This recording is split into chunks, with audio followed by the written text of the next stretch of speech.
Amém, irmãos? Ruth, Evangelho do Senhor Jesus em Ruth. Abra a palavra de Deus, capítulo 2. Se você encontrar e tiver condições, coloque de pé. Iremos, se Deus permitir, concluir o capítulo 2 hoje. Então, leremos do 15 ao 23. Ruth.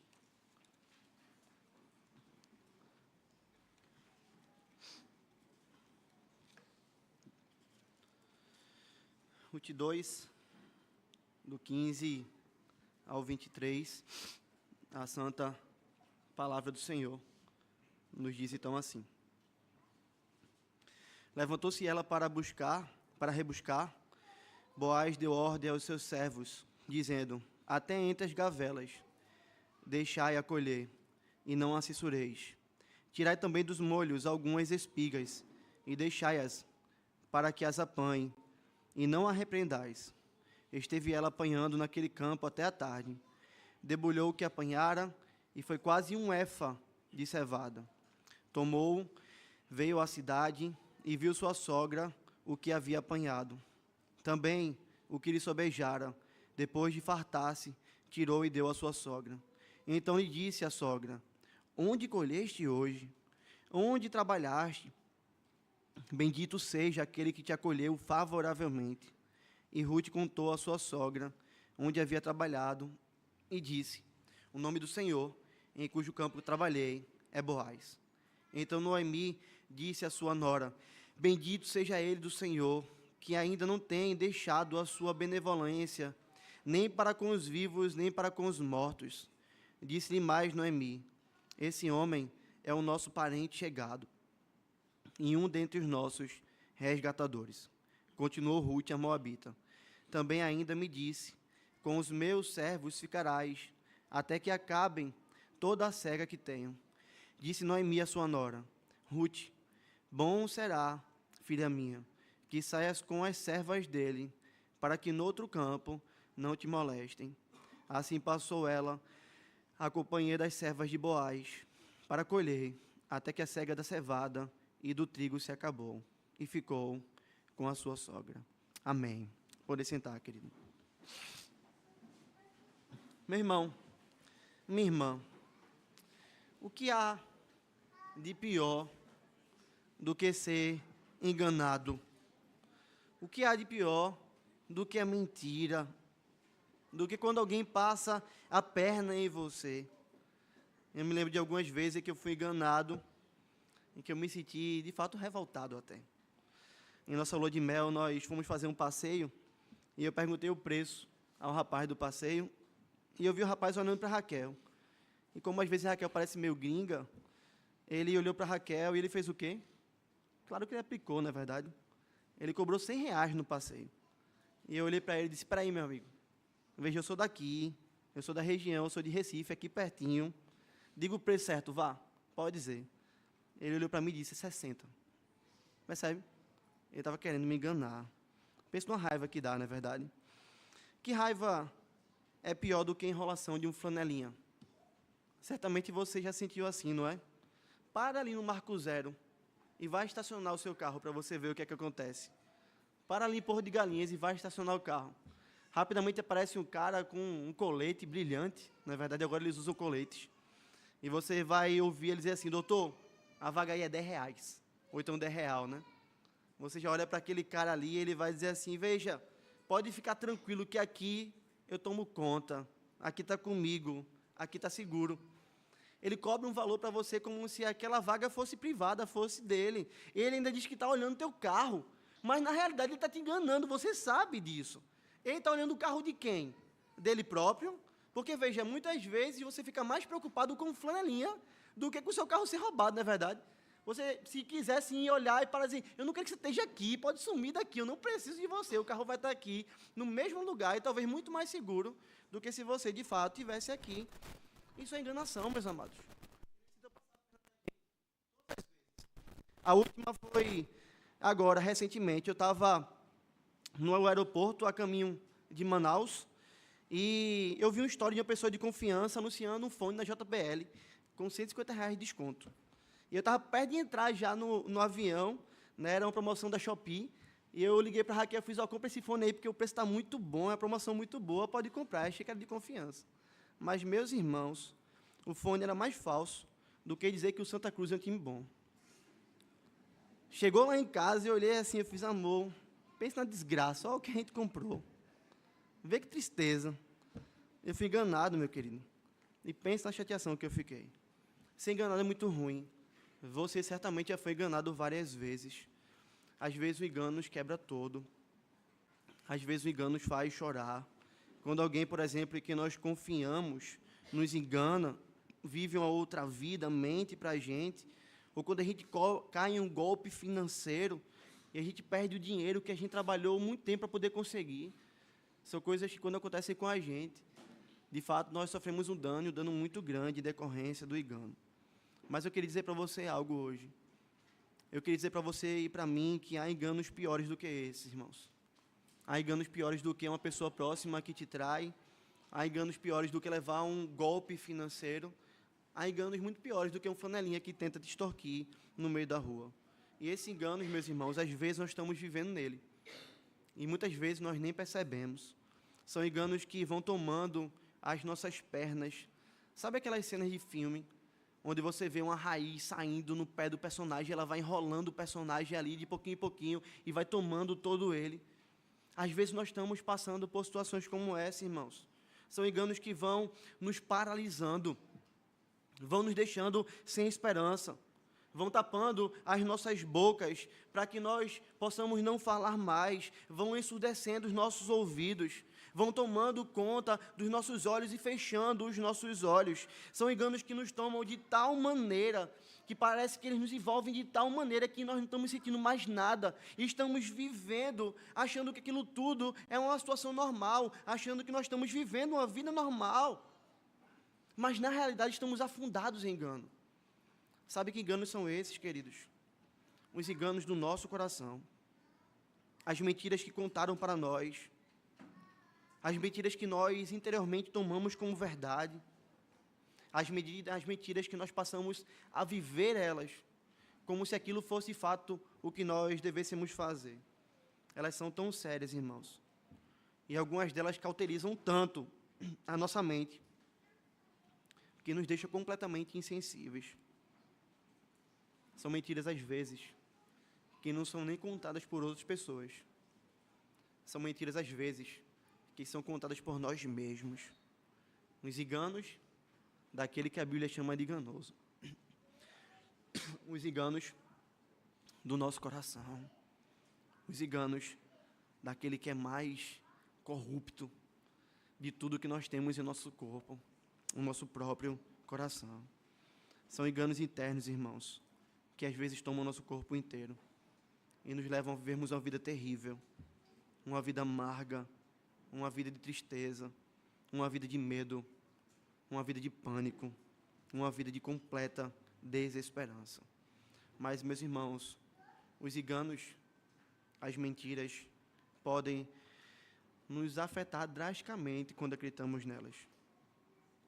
Mas veja, elas podem nos levar a deixarmos de enxergar a verdade, a deixarmos de enxergar aquele que é precioso, a deixarmos de enxergar aquele que é verdadeiro. As mentiras e os enganos podem tapar a nossa visão do próprio Deus, de maneira que nós vivemos sem nem conseguimos enxergar aquele que é o sol da justiça, o Criador de todas as coisas. Mas graças a Deus, irmãos, que aquele que é o sol da justiça faz as sombras da mentira desaparecerem com a sua preciosa luz. E é isso que a gente vai ver hoje, caminhando com Ruth, de volta à sua casa, agora em Belém, de volta à companhia da sua sogra, Noemi. Nós já andamos com ela nos campos de Boaz, nós vimos como esse homem foi generoso com ela, nós vimos que essa generosidade foi uma generosidade transbordante, a gente vai ver um pouquinho mais disso hoje, o texto mostra isso aqui. Boaz protegeu Ruth, nenhum homem poderia tocar nela. Boaz permitiu que ela colhesse espigas da sua terra. Boaz mandou ela andar atrás das suas servas, ou seja, Boaz facilitou o seu trabalho. Boaz deu água a ela para beber. Boaz chamou ela para se assentar junto com ele e com seus trabalhadores, enquanto eles estavam almoçando. Ela pôde comer pão, ela pôde molhar o pão no vinho, ela pôde comer até grãos tostados. Essa mulher comeu tanto, e a gente viu isso, que chega sobrou. E agora, queridos, quando a gente olha aqui a continuidade do texto, nós vemos que ela foi permitida por Boaz a recolher espigas até mesmo dos cestos, aquilo que estava sendo colhido. Ela podia chegar ali e colher, podia chegar ali e pegar. No versículo 16, Boaz vai dizer que os seus servos deveriam deixar espigas caírem de propósito, para que ela pudesse pegar, para que ela pudesse ali se alimentar, para que ela pudesse ter de fato uma abundância, irmãos. E nós estamos olhando agora essa mulher que colheu tudo isso, essa mulher que agora está cheia, essa mulher que agora está farta de bens, cheia de espigas em suas mãos, fazendo o caminho de volta para sua casa, para encontrar mais uma vez com Noemi. E nós aprendemos, irmãos, que o nosso Deus é um Deus que trata o coração de Noemi. O nosso Deus é um Deus que nos leva a enxergar a verdade. O nosso Deus é um Deus que nos tira do poço do engano. O nosso Deus é um Deus que livra a nossa mente de nós mesmos e faz raiar sobre nós a sua preciosa, maravilhosa verdade. Eu queria ler mais uma parte do texto a você, do 17 ao 20, diz assim: esteve ela apanhando aquele campo até a tarde. Debulhou o que apanhara, e foi quase um éfa de cevada. Tomou e veio à cidade, e viu sua sogra que havia apanhado, também o que lhe sobejara. Depois de fartar-se, tirou e deu à sua sogra. Então lhe disse a sogra: onde colheste hoje? Onde trabalhaste? Bendito seja aquele que te acolheu favoravelmente. E Ruth contou à sua sogra onde havia trabalhado e disse: o nome do Senhor, em cujo campo trabalhei, é Boaz.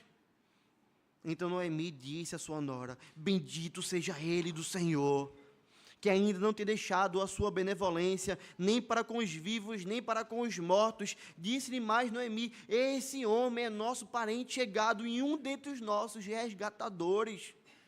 Queridos, o que nós temos aqui é que Ruth aproveitou a oportunidade, ela não deu lugar à preguiça.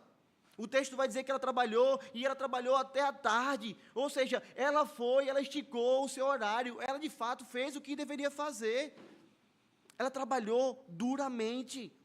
E depois de um dia cansativo, se abaixando, colhendo, guardando, se abaixando, colhendo, guardando, o que será que essa mulher vai fazer? O que é que ela faz agora? Ela faz algo que nós não estamos acostumados a fazer, irmãos. E as mulheres deveriam dar graças a Deus por isso. Ela debulha. Nós não somos acostumados a fazer isso. Quando você colhe espigas, não sei se você já viu, uma espiga de cevada, se chama de espiga porque tem vários grãos nela. Se parece muito com o trigo, com a espiga de trigo. Não é a mesma coisa, mas se parece com isso. É tipo uma trancinha de menina, onde cada trancinha é uma bolinha, e onde cada bolinha ali dentro, coberta por palha, tem um grão. Tem vários grãos, então, em uma espiga. Ruth colhe as espigas, e o que é que ela vai fazer agora? Ela tem que debulhar, ela não conseguia levar tudo aquilo, porque pesa muito mais e é muito espaçoso. O que é que Ruth, então, vai fazer depois de um dia cansativo de trabalho? Ela vai debulhar, ela vai tirar a palha, ela vai separar a palha de grão. E como é que isso pode ser feito, irmãos? Certamente você já viu algum homem em uma feira sentado com um saco de feijão na frente, um saco de vagem de feijão, debulhando. Ele abre a vagem e vai tirando feijão por feijão, não é verdade? E você vai vendo de um lado tem um saco de feijão e do outro lado tem um saco de vagem. Ele vai tirando o grão e separando a palha. Isso é debulhar. E isso pode ser feito de algumas maneiras. Isso pode ser feito assim, manualmente, uma por uma. Ou se o grão estiver seco já, isso pode ser feito batendo. Pega um pedaço de pau e fica batendo naqueles grãos e vai agora o vento levando a palha e vai ficando ali no fundo as espigas. Não parece ter sido isso que Ruth fez, porque eles colheram as espigas, ou seja, não estava seco ainda. Então talvez ela ainda gastou um tempão ficando ali sentada e debulhando um éfa de sementes. E isso é muito, meus irmãos.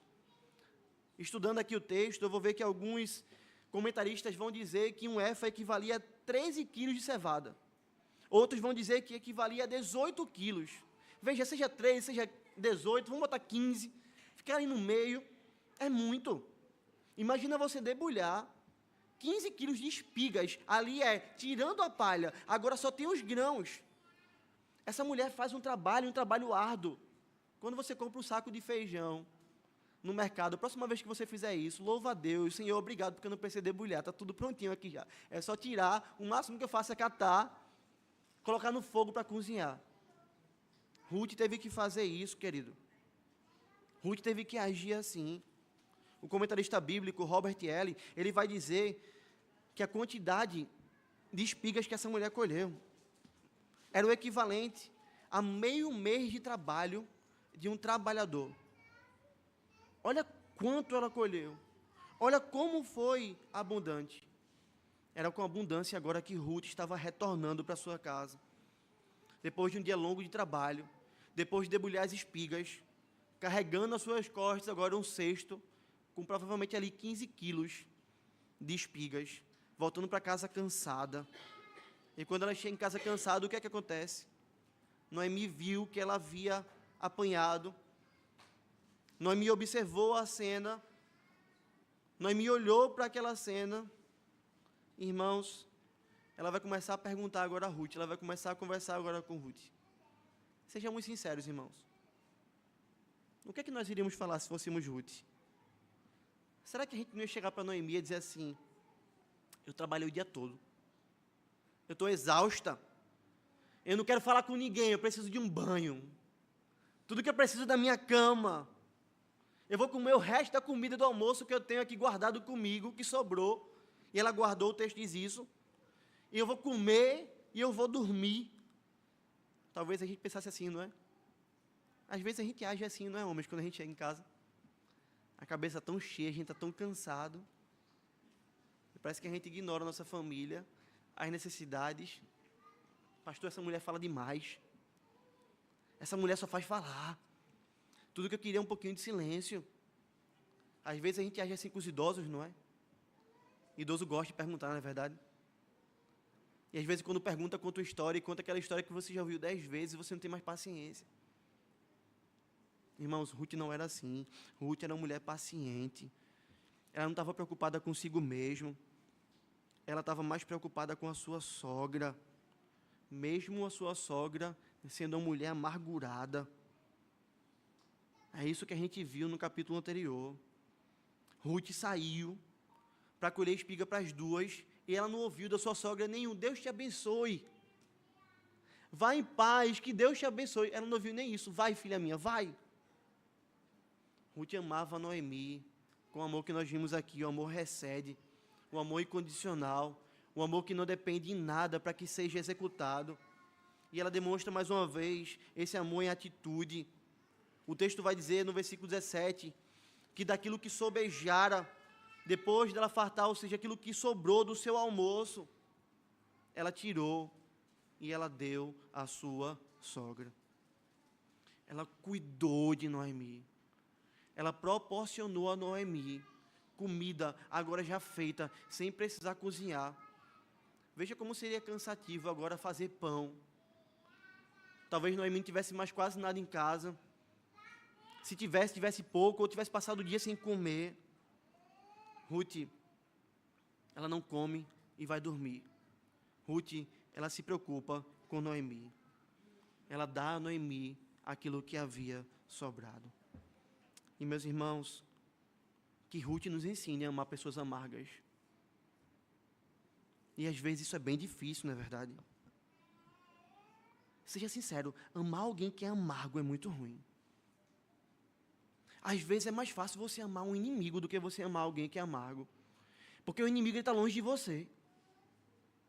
O inimigo está distante.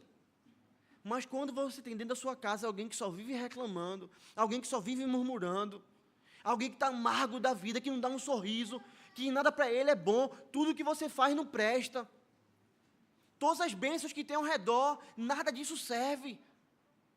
Você olha assim e faz, você deveria estar alegre e feliz, olha o que Deus tem feito, mas aquela pessoa está amargurada. Meus irmãos, é difícil amarmos alguém assim. Noemi, ela estava tão amarga que ela vai dizer, não me chame mais Noemi, me chamem Mara. Usando a passagem das águas amargas que o povo de Deus deparou. Ruth ama uma mulher amarga, ensinando a mim e a você a amarmos pessoas amargas. Irmãos, Jesus fez isso conosco. Sem sombra de dúvidas. Todos nós carregamos em nosso coração semente de amargura. Quantas vezes nós estamos insatisfeitos com aquilo que Deus fez, com aquilo que nós temos? Nós estamos tristes, infelizes, insatisfeitos. E o que Cristo faz com a gente, irmãos? Ele nos ama. Ele se relaciona conosco. Ele nos faz o bem. Ele nos abençoa. Ruth é uma amostra de uma pessoa que é como Cristo, que age como Cristo, para ensinar a mim e a você que não é impossível nós amarmos pessoas amargas, mas sim que nós conseguimos fazer isso quando agimos como nosso Senhor. Geralmente a gente acha que é longe, mas Deus nos chama a amar, a cuidar, a ser bênção, a ter um amor recede, um amor incondicional.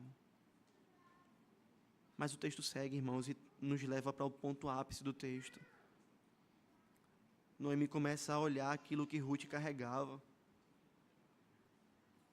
A sua carga ficou evidente aos seus olhos. E ela agora vai começar a questionar Ruth. Ela vai dizer, você colheu aonde hoje? Você trabalhou aonde hoje? E antes dessa mulher responder, ela chega a uma conclusão. Ela vai dizer, bendito seja aquele que te acolheu favoravelmente. Por quê? Porque era muito. Não era normal o que estava nas costas de Ruth, não era normal o que estava acontecendo. Uma pessoa que saía para respigar, para colher o que sobrava, não podia voltar com tudo aquilo. O que Noemi está dizendo é, como você pode colher tanto? Perceba, ela não está dizendo assim, que estratégia você usou? É, onde você colheu? Não é o que você fez, mas é onde você estava.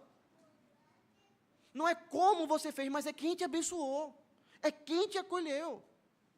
Porque mesmo que Ruth fosse muito boa, a melhor em respigar, em colher o que sobrava, ela não ia conseguir colher tudo isso. Por isso que ela vai dizer, bendito seja aquele que te acolheu favoravelmente, você foi acolhida por alguém, você foi abençoada por alguém, você foi favorecida por alguém. Um dono de terra te abençoou, minha filha. E aqui eu chamo a sua atenção, querido, para o que nós vemos nesse texto. É aqui que o coração de Noemi começa a mudar.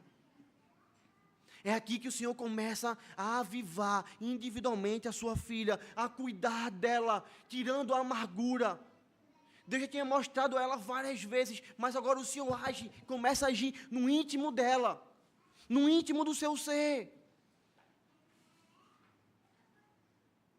Porque ela é aquela mulher que dizia assim, não me chameis Noemi, me chameis Mara, porque grande amargura me tem dado o Todo-Poderoso. Ela estava tão amarga que ela não conseguia mais ver as bênçãos de Deus, o cuidar de Deus, a intervenção do Senhor. Para ela, Deus só era um tirano que queria o seu mal, só era um tirano que queria puni-la. O Todo-Poderoso só faz me afligir. A boca dessa mulher, meus irmãos, destilava fel. A boca de Noemi destilava tristeza, lamento, insatisfação, murmuração. Você já conheceu alguém assim? Amargura tão grande que ela vai dizer, eu quero que mudem meu nome.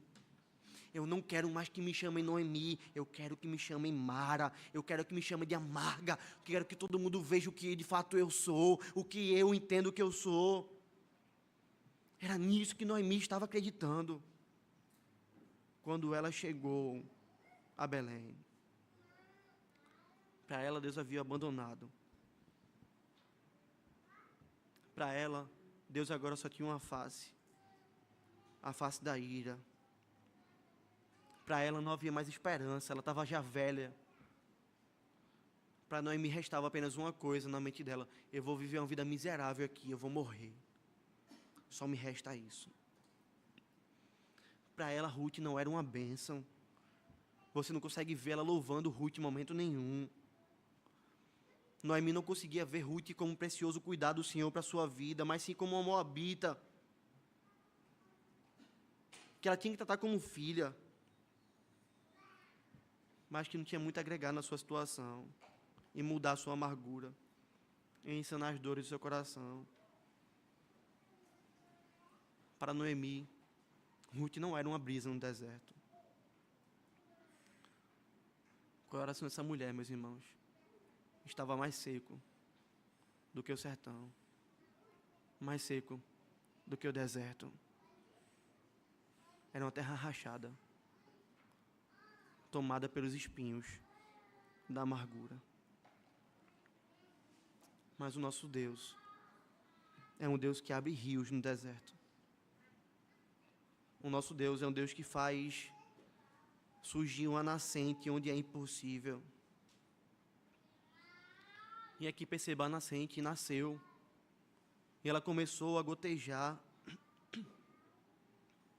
E agora da boca de uma mulher amarga e sem esperança, enganada pelo seu próprio coração, que não conseguia ver a graça de Deus e a bondade de Deus, começam a sair palavras preciosas. Ela olha para Ruth e vai dizer: bendito seja aquele que te favoreceu. Bendito seja ele. E Ruth responde a ela e conta a sua sogra onde havia trabalhado e vai dizer: o nome do Senhor, em cujo campo trabalhei, se chama Boaz. É Boaz. E agora, irmãos, é que o coração dessa mulher volta ao lugar certo. Quando ela ouve esse nome, quando ela ouve o nome de Boaz, Deus usa esse nome para trazer ordem ao coração dessa mulher, para romper os enganos da mentira, para romper os enganos do seu coração, para romper toda a amargura que ela carregava, para quebrar o engano que tinha abraçado, para trazer paz a ela no meio da mais profunda angústia. Quando ela ouve esse nome, a alegria surge em meio a toda a amargura que ela havia carregado. A alegria cai. Ela basicamente fica para trás. E é abraçada por ela com todas as suas forças. E aquela mulher amarga que olha e vai dizer: o Senhor só está me punindo, só está me castigando, só quer o meu mal. Ela vira agora para Ruth. E ela vai dizer: bendito seja ele do Senhor, que ainda não deixando a sua benevolência, nem para com os vivos, nem para com os mortos. Esse homem é o nosso parente chegado, um dentre os nossos resgatadores. Noemi agora, a amarga, está bem dizendo o nome do Senhor. Quando ela ouve o nome de Boaz, ela vai dizer: ele é bênção de Deus nas nossas vidas. Ele é a manifestação da bênção de Deus, do agir do Senhor. Esse homem é um instrumento do Senhor. Deus não nos esqueceu. Deus não esqueceu a minha família. Deus não me esqueceu. Deus não me abandonou por conta dos meus pecados. Deus não deixou de ser gracioso, Ele não deixou de ser misericordioso, Ele não deixou de ser bondoso, Ele não deixou de ser pastor, Ele não deixou de ser um Deus presente. Deus não deixou de ser Deus. Tudo isso está aqui, meus irmãos, na fala dessa mulher. Se lembra daquilo que eu falei no começo, irmão, sobre acreditar em mentiras? E que o pior engano é o engano no nosso coração. O coração de Noemi estava assim, afundado na amargura, achando que Deus tinha abandonado ela. Ela quis mudar de nome. O engano tomou conta de tal maneira que ela não enxergava mais a bondade do Senhor. Não enxergava mais sua relação pactual com o Senhor. Mas sabe o que é belo, queridos? É que ainda que nós nos enganemos, ainda que nós digamos algo ao nosso respeito, ainda que nós tenhamos isso como verdade, não é isso que vale. O que vale é o que o Senhor diz ao nosso respeito, e não o que nós dizemos ao nosso respeito. Em momento nenhum no texto você vai ver o Senhor chamando Noemi de Mara. Em momento nenhum o narrador diz que de fato ela mudou de nome. Em momento nenhum você vê Ruth chamando essa mulher de Mara, ou as pessoas a chamando de Mara. Deus não mudou o nome dela como mudou o nome de Abraão. Deus não mudou o nome dela como mudou o nome de Jacó. E ela não tinha o direito de fazer isso, porque a verdade que prevalece sobre a nossa vida não é aquilo que nós temos sobre nós mesmos, mas aquilo que Deus diz acerca de nós mesmos. O sofrimento que Deus trouxe a essa mulher não era para destruir, não era porque Deus deixou de amá-la. O sofrimento que Deus trouxe a essa mulher era para trazer ela de volta, era para transformar o deserto espiritual em um bosque verdejante, era para tratar o seu coração, era para trazê-la de volta a Belém, de volta ao povo de Deus, de volta ao culto. O sofrimento era para isso, ela não enxergava, mas o sofrimento de Deus era bom para a vida dela. Era cuidado do Senhor para a vida dessa mulher. E agora ela enxerga isso. Agora ela tem os olhos abertos. E ela vai dizer: bendito seja Ele do Senhor, que ainda não tem deixado a sua benevolência, nem para com os vivos, nem para com os mortos. Deus não deixou de ser bom. Nem para com ela que estava viva e sua sogra, sua nora Ruth. Nem para com os mortos, porque o resgatador fazia a descendência de uma família perpetuar-se na terra. A memória de Elimeleque e de seus filhos iria continuar através do resgatador, do redentor, do remidor, daquele que salva, daquele que socorre. E quem é esse? Boaz. Ela vai dizer: esse homem é o nosso parente chegado, e ele é um dentre os nossos resgatadores. Entre aqueles que podem nos resgatar, nos salvar, está Boaz. No hebraico, a palavra aqui, traduzida como resgatador, é Goel. E a ideia dessa palavra é redimir, agir como um parente resgatador. E essa palavra está estabelecida na lei do Senhor. Noemi não está inventando moda. Ela não está falando algo novo, não. Ela está trazendo o princípio bíblico. Abra sua Bíblia comigo, Levítico 25.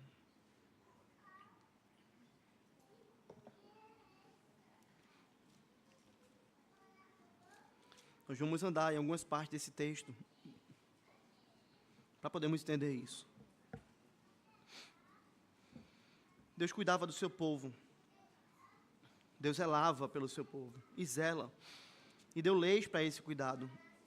Em Levítico 25, no versículo 25, a palavra do Senhor diz assim: se teu irmão empobrecer e vender alguma parte das suas possessões, então virá o seu resgatador, o seu parente, e resgatará o que o seu irmão vendeu. Ou seja, um homem naufragou na sua plantação, veio uma praga, veio chuva, veio seca, esse homem agora perdeu tudo que havia plantado, esse homem ficou pobre, e para que esse homem pudesse comer, ele vendeu a terra. E a terra, meus irmãos, é o bem de subsistência. Um homem que vende a terra é a mesma coisa que um homem que vai dizer na atualidade: hoje eu não posso mais trabalhar, eu fiquei tetraplégico, eu não tenho mais como trabalhar. Ou então vou me submeter a uma situação muito difícil. E o Senhor, ele faz o quê? Ele provém um resgatador, ele vai dizer: alguém da família, alguém que é mais abastado, alguém que é próximo, vai comprar essa terra de volta, vai salvar o seu irmão dessa desgraça. É aí que a figura do resgatador aparece. Esse homem ele poderia se vender como um escravo. E se você olhar mais para frente, 47 e 51, você vai ver isso. Quando o estrangeiro ou peregrino que está contigo se tornar rico, e teu irmão junto dele, veja a diferença, ímpio e crente, judeu e gentio. Um gentio no meio poderia prosperar e se tornar rico. E o teu irmão ficar pobre e vender-se ao estrangeiro, ou ao peregrino que está contigo, ou seja, se vender como escravo, ou alguém da família do estrangeiro. Depois de haver se vendido, haverá ainda resgate para ele. Um de seus irmãos poderá resgatá-lo, seu tio ou primo o resgatará, um dos seus parentes da sua família o resgatará. Que maravilha! Ou se lograr meios, se resgatará a si mesmo. Com aquele que o comprou acertará contas, desde o ano em que se vendeu até o ano do jubileu. O preço da sua venda será segundo o número dos anos, conforme se paga a um jornaleiro. Se ainda faltarem muitos anos, devolverá proporcionalmente a eles do dinheiro pelo qual foi comprado, o preço do seu resgate. Ou seja, alguém no meio do povo de Deus se vendeu como escravo. Um familiar poderia chegar e recomprá-lo e dizer, ele não vai ser escravo não. Eu pago a dívida. Eu arco com o prejuízo. Eu trago de volta. É aí que o Goel começa a aparecer. Mas olha o que diz Deuteronômio 25, porque isso também se aplicava às viúvas. O Senhor também cuidava das viúvas. Deuteronômio 25.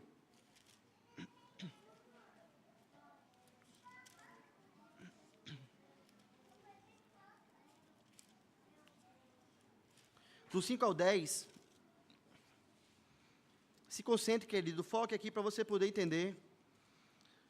Diz a palavra do Senhor: se irmãos morarem juntos, e um deles morrer sem filhos, então a mulher do que morreu não se casará com outro estranho, fora da família. Seu cunhado a tomará, e a receberá por mulher, e exercerá para com ela a obrigação de cunhado. O primogênito que ela lhe der será sucessor do nome do irmão falecido, para que o nome desse não se apague em Israel. Porém, se o homem não quiser tomar sua cunhada, se ele for rebelde, se ele não quiser ser resgatador, se ele for um homem que só pensa nele mesmo, subirá a esta porta aos anciãos e dirá, meu cunhado se recusa a suscitar seu irmão nome em Israel. Não quer exercer para comigo sua obrigação de cunhado. Então os anciãos da sua cidade devem chamá-lo e falar-lhe. E se ele persistir e disser, não quero tomá-la, então sua cunhada chegará à presença dos anciãos, e lhe descalçará a sandália do pé, e lhe cuspirá no rosto, e protestará, e dirá, assim se fará um homem que não quer edificar a casa de seu irmão. E o nome da sua casa se chamará em Israel, a casa do descalçado. Ou seja, Deus cuidava das viúvas. Uma mulher, quando ficava viúva, sem filhos, ela estava em péssimos lençóis. Deus vai dizer, o irmão vai se casar com ela, vai resgatá-la, vai cuidar dela. Com isso, ela vai ser amparada. E o primeiro filho desse casal, vai levar o nome do falecido, para que a descendência dele se propague na terra. Cuidar do Senhor com os vivos. Cuidar do Senhor também com os mortos. É daí que Noemi tira a ideia de resgatador. Mas há algumas implicações aqui muito importantes, irmãos. Noemi não estava escravizada, nem Ruth. Logo, o resgate não era devido. Percebe isso? Boaz não era parente de Malom e de Quilion, no sentido de ser irmão. Era parente, mas não era irmão de Malom e Quilion. Então não tinha obrigação de resgatar Ruth. Ele podia entrar em uma lista, mas uma lista de possibilidade. Ele podia facilmente dizer não. Casar com uma moabita, assumir uma nora velha por tabela, alimentar duas bocas agora, e uma mulher amarga, que chegou na cidade dizendo, não me chama mais de Noemi não, me chama de Mara. Vê que prêmio. Coisa boa, não é? Ele poderia se negar, Mais na frente a gente vai ver que um parente se nega a se casar com Ruth. Não teria consequências para ele. Noemi sabia disso, meus irmãos. Noemi entendia isso. Mas o coração dessa mulher mudou. Ela agora estava sendo tratada pelo Senhor. Deus estava revigorando as forças da sua serva. Deus estava enchendo o coração dela de esperança. Como assim? Ela agora conseguia enxergar o que os olhos não viam. Ela agora conseguia enxergar pela fé, meus irmãos. Afinal, veja, não é possível que um homem trate uma mulher como Boaz tratou Ruth com tanta bondade, se isso não for fruto do agir gracioso de um Deus eterno. Se Ele está tratando a gente assim, é porque Deus está operando no coração dele. Deus está nos resgatando por meio desse homem. Deus está agindo. Percebe que ela veio com olhos de fé. Ela era Mara? Não. Ela era Noemi, filha do Deus Altíssimo, noiva de Cristo. Ela agora enxergava. Nós temos um resgatador. Nós não estamos sozinhas. Deus continua sendo bom. Deus continua sendo Deus. Meu querido, seja sincero. O seu coração já foi abraçado pelas raízes do engano. Elas começaram a crescer e amarraram seus pés, paralisaram suas pernas, tomaram seus braços. Talvez você entrou aqui assim hoje, né? Talvez hoje você se sinta assim. Talvez você esteja na fase da sua vida em que as raízes estão começando a lhe amarrar. Aquela fase que você está começando a duvidar de Deus, a duvidar da sua fé. Talvez você esteja na fase dos porquês. Por que isso? Por que Deus? Cadê o Senhor? Por que isso acontece? Por que está sendo assim? Por que, Senhor? E você ter começado a se ver desmotivado. E você ter começado a se ver incrédulo. E você já foi abrindo mão dos cultos. E você já foi abrindo mão da sua vida devocional. E você já está dando passos em direção a Moabe. Talvez você esteja assim hoje. Talvez você já se afundou um pouquinho mais e Deus começou a pesar a mão sobre a sua vida para te trazer de volta. E agora você já está mais confuso ainda, achando que não tem mais graça de Deus na sua vida. Talvez você já esteja num estado mais avançado e olhando para a sua vida e dizendo assim: eu estou insensível. E tem crente que está assim, não tem? Pastor, eu ouço a palavra e não tem nada no meu coração. Pastor, eu paro para orar e não tem mais alegria. E eu busco a Deus e parece, como diz a música, que o céu está de bronze, e eu bato na porta e não tem mais nada, e eu não tenho mais vontade nenhuma. Pastor, eu leio a Bíblia, mas por obrigação, e às vezes eu não tenho mais vontade nenhuma, minha vontade é jogar pela janela. Talvez você esteja assim. E o engano tomou conta do seu coração, e você já abraçou esse engano, e você disse assim: não tem mais esperança. Talvez você diga: pastor, sendo bem sincero, eu não sei nem porque eu estou sentado aqui hoje. Eu não faço nem ideia do porquê disso. Não tem mais volta. Meu querido, se você está assim hoje, o Deus relacional, o Deus do pacto, o Deus que promete andar com o seu povo, o Deus que é imutável. Se você é um crente, um filho de Deus, esse Deus hoje diz à luz desse texto para você: há esperança. Noemi estava assim, eu agi na vida dela. Eu não abandonei você, eu não rejeitei você, eu estou aqui. Eu continuo sendo bom. eu continuo sendo Deus. Mas talvez você diga, pastor, mas o meu coração foi tomado pelas raízes do pecado. Meu ouvido parece que está surdo, tapado, meus olhos parecem que estão cegos, eu não sinto mais o gosto em nada de Deus, meu tato foi completamente corrompido. Hoje eu te pergunto, você está ouvindo a voz de Deus? Não está? Deus está falando com você, não está? Noemi também achava que não tinha possibilidade, mas Deus está te mostrando o que Ele fez na vida de Noemi. Como Ele resgatou ela mesma, de si mesma. A livrou de enganos profundos do seu coração. Ao som de um nome. Ao som do nome de Boaz. Deus resgata a sua filha. Querido, o que é que Deus não pode fazer hoje com a sua vida? Ao som de um nome muito maior do que Boaz. Ao som de um nome de alguém que verteu o sangue na cruz como prova que ama o seu povo. Ao som de um nome que teve seu corpo trucidado na cruz do Calvário. Ao som de um nome diante do qual os 4 seres viventes, os 24 anciãos se curvam e adoram, entoando o cântico e dizendo, digno és de tomar o selo e de abrir-lhes os selos, porque foste morto e com seu sangue compraste para Deus os que procedem de toda tribo, língua, povo e nação.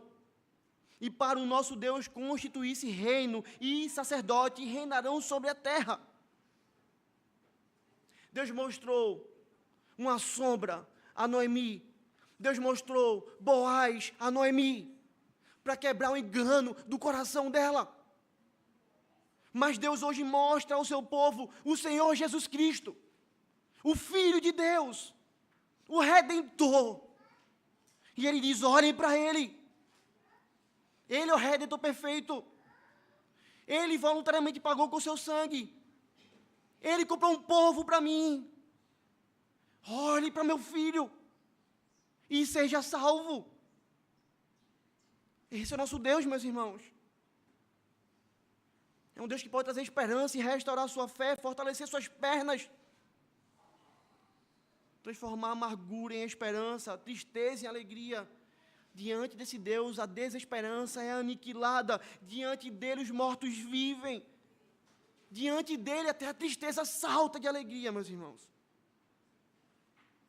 Boaz era a alegria de Noemi, mas ele só apontava para aquele que é a alegria das nações.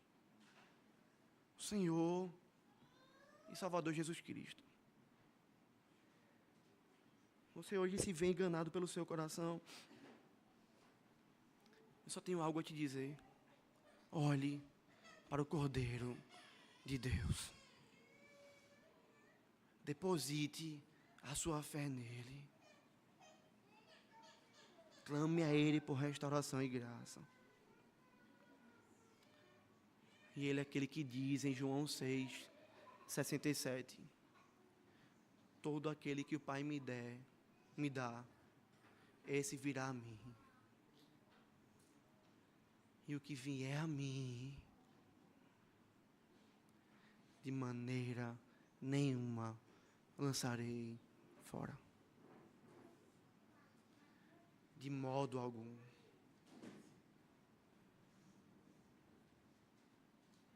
Você quer restauração da comunhão com o Senhor?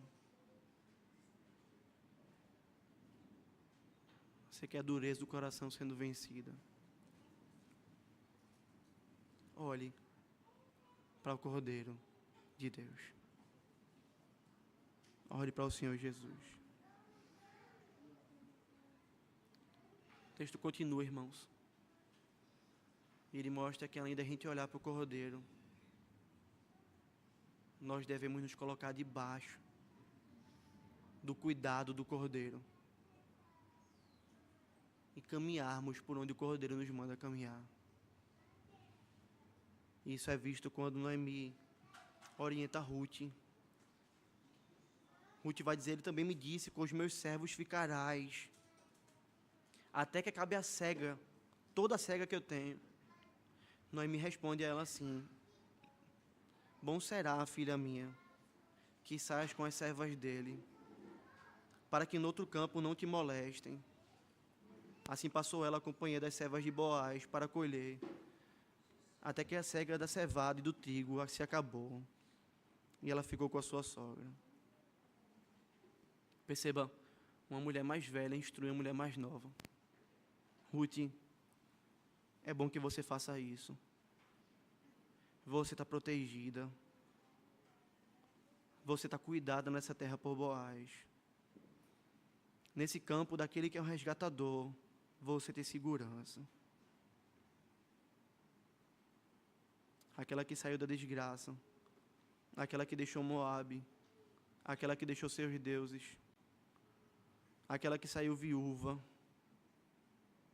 Aquela que não tinha esperança humana. Agora está no meio do povo de Deus. Está vendo e usufruindo amor, pastoreio, comunhão e cuidado desse Deus através de um homem, o resgatador Boaz. Está experimentando aquilo que ela nunca experimentou. Está vivendo a lei de Deus e vendo como ela é uma bênção para suas vidas. Está vendo em Boaz um homem que refletia a imagem do Deus de Israel. Noemi vai dizer, fica lá, não tem lugar melhor do que estar no meio do povo de Deus e debaixo do resgatador. É assim que se faz conosco, né, irmãos? Será que hoje nós não estamos debaixo do cuidado, da proteção do Senhor Jesus Cristo? Do seu pastoreio? Você já pensou nisso? Você não está sozinho nessa terra, querido. Você não é peregrino em uma terra estranha, desacompanhado. Você pode não saber como vai ser o dia de amanhã, mas se você é um cristão verdadeiro, você sabe que você vai ter cuidado amanhã, amparo, pastoreio, proteção do pastor perfeito, Cristo Jesus. O que Noemi está dizendo é, você não precisa buscar pão em outro lugar.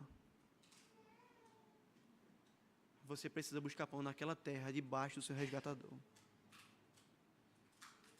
Eu quero dizer ao meu coração e o seu hoje. Nós não precisamos buscar pão em outro lugar, querido. Você está seguro na casa do pão. Você não precisa de outros campos. Se você está no campo do Senhor. Você não precisa de outras leis, da sabedoria de homens. Sabedoria pecaminosa desse mundo, se você está no reino de Deus. Diante de uma lei que é perfeita. Você quer fazer algo na sua vida? Permaneça debaixo desse pastoreio. Ande com os servos de Deus. Coma na mesa do Senhor. Beba da água do Senhor. More seu pão no vinho do Senhor. Ouça as instruções do Senhor. Olhe sempre para Ele. Com a certeza de que nele você está seguro. Mas será que você de fato está nos campos do Senhor? Meu querido, onde você passou a semana? Onde você tem passado os últimos meses? Onde você tem procurado pão?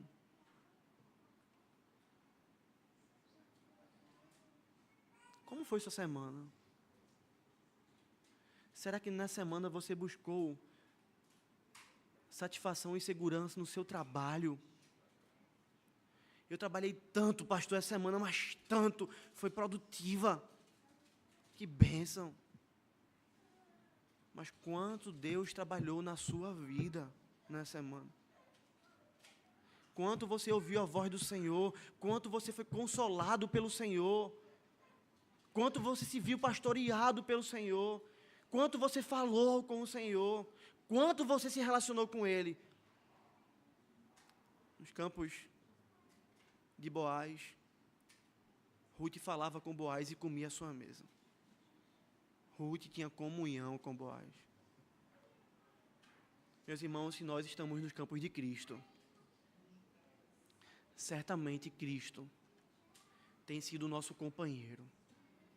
Nós temos falado com Ele e temos o ouvido. Nós temos nos relacionado com Ele e Ele tem satisfeito o nosso coração.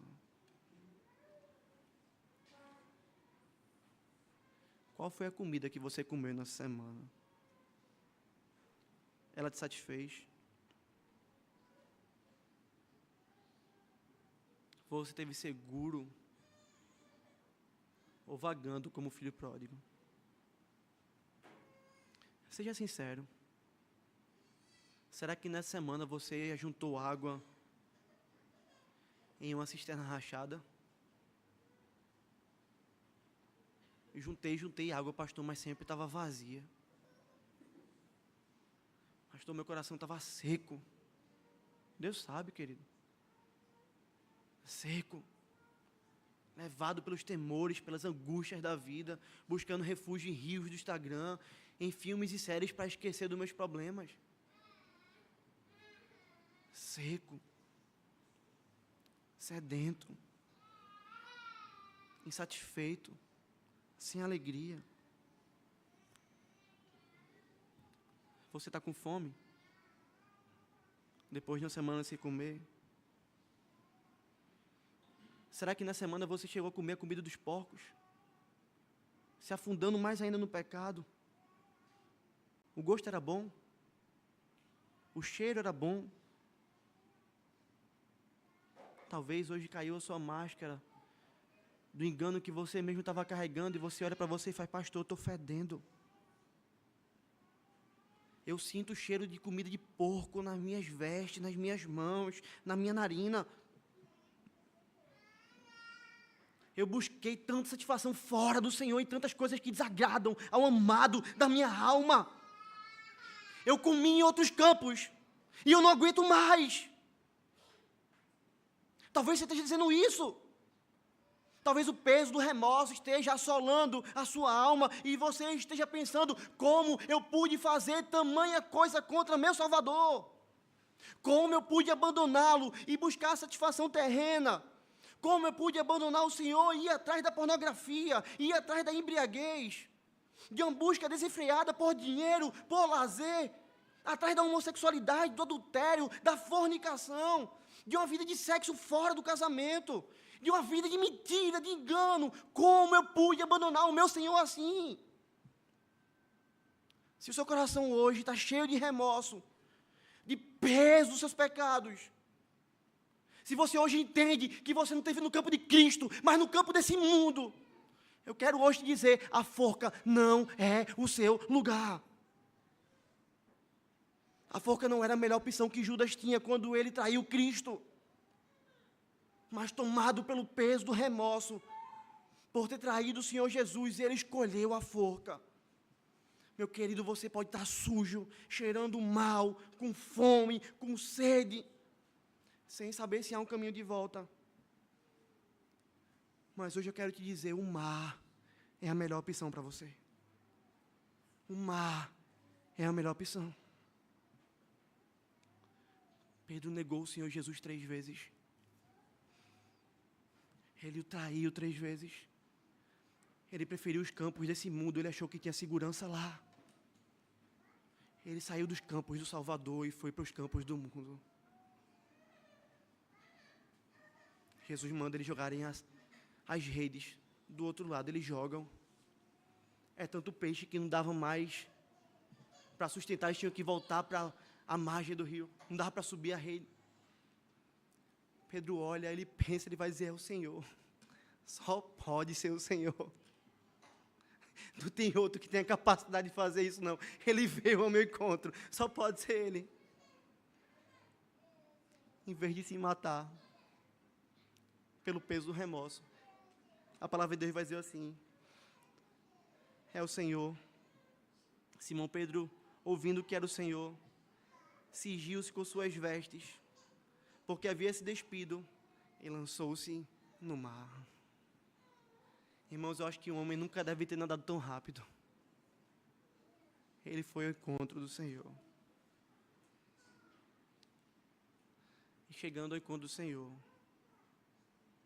ele não ouviu o Senhor dizendo, Pedro, vai comer em outro campo. vai para longe de mim. Tu perdeu a oportunidade. Chegando ao Senhor, ele encontrou graça, misericórdia, perdão, restauração, relacionamento. Jesus comeu com eles. Pastoreia o meu rebanho, Pedro. Eu não te joguei fora não, Pedro. Eu restauro todas as coisas. Pastoreia o meu rebanho. Você está fedendo por conta dos seus pecados, faminto e com sede.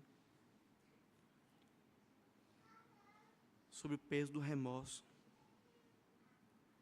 Corra para aquele que hoje te diz assim.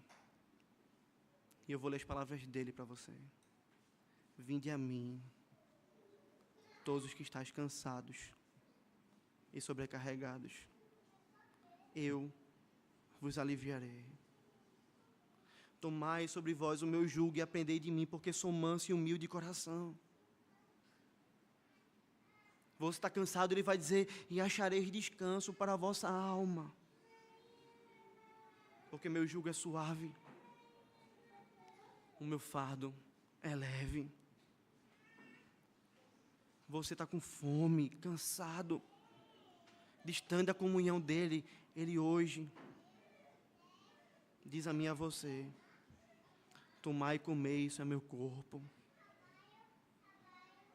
A seguir tomou um cálice, tendo dado graça, deu aos discípulos, dizendo, bebei dele todos, porque isso é o meu sangue, o sangue da nova aliança, derramado em favor de muitos para a remissão de pecados. Você está com fome, cansado e sem comunhão. Ele diz em Isaías 55:1, abrindo para todos, dizendo que não há uma exceção para todos aqueles que querem. Ele vai dizer, todos vós, todos vós que tendes sede, vinde às águas. E vós que não tendes dinheiro, vinde e comprai e comei.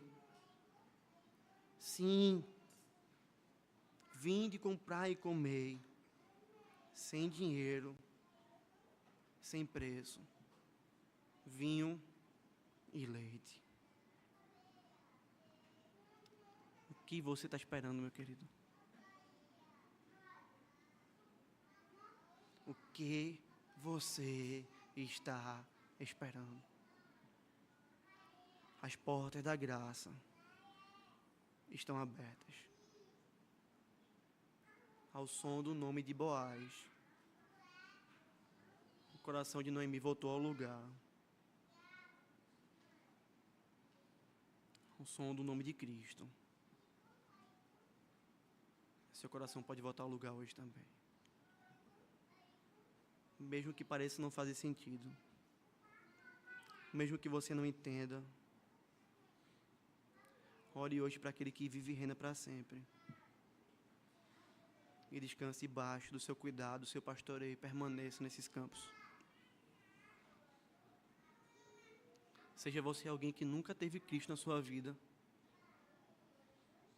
Seja você alguém que foi endurecido pelo pecado e andou mais distante do amado da sua alma. Seja você que está presencialmente aqui. Seja você que hoje ouve pela internet. Porque o nosso Deus, meus irmãos, é o mesmo Deus que agiu na vida de Noemi. Ele nunca mudou. Ele continua sendo bom. Ele continua sendo Deus. E eu sinceramente espero que você aprenda a confiar nele, a descansar nele e viva debaixo do pastoreio do Senhor. Se você crê nessas verdades, eu queria te convidar a levantar, ficar de pé e a cantar ao Senhor, a dizer a Ele que Ele continua sendo bom, Ele continua sendo Deus. Louvemos ao Senhor em resposta ao sermão, irmãos. Façamos disso uma oração em nossas vidas. Cheguemos diante do Senhor, um coração quebrado, clamando que Ele volte às nossas vidas, aos seus campos. E que nos leve a entender essas verdades que nós vamos cantar agora. Louvemos ao Senhor.